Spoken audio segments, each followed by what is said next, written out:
Sherzod aka lekin realniy bugun ot bozor qilasiz. Xudo xolasa. Assalomu alaykum. Nechta biya, nechta ayg'ir bugun chiqaramiz? 5-6 ta assortiment bilan chiqazamiz. 3-4 ta ayg'iridan ham chiqazamiz. Bugun 3-mart 2026-yil Sherzod aka fermalariga kelganmiz. Xudo xohlasa assortiment bomba. Videoni oxirigacha ko'ringlar. Oxirida вообще dodalardan qo'yamiz. Sherzod aka assortiment biyalardan boshlaymiz bo'lmasa. Birinchi mana shu bolaligi. Bolaligi bo'yini balandligi taxminan 1.74 atrofida. Ikkinchi qoringa hozir qisib. Yoshi 6 yashar dokumentlar bilan 6 oylik bolasi. Bolasi ham urg'och. Bolasi ham urg'och. Narxi aka. Narxini $15,000 ona bolasi. Danchak biya. Danchak biya. Bo'yi 1.70 atrofida, yoshi mana tepasida Taurusi ham turibdi. 18.09 turibdimi? 18.09. 18.09. Tayyor ayg'irga, xolagan ayg'irga qo'ysa bo'ladi.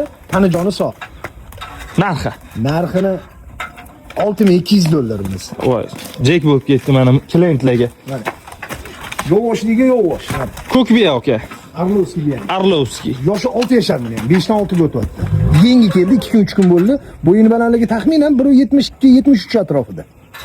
Tayyor bu ham ayg'ir. Bu ham ayg'irga tayyor. $6,500. $6,300 yana kami. Kami ham bor. Ganover. Ganover biyamizda bo'yi 1.80, yoshi 11 yashar, 4 o'tibdi. Bizga yaqinda kelgan tayyor ayg'irga bu ham kuyikib turibdi. Narxi aka. Narxini $8,000 yana kami bor.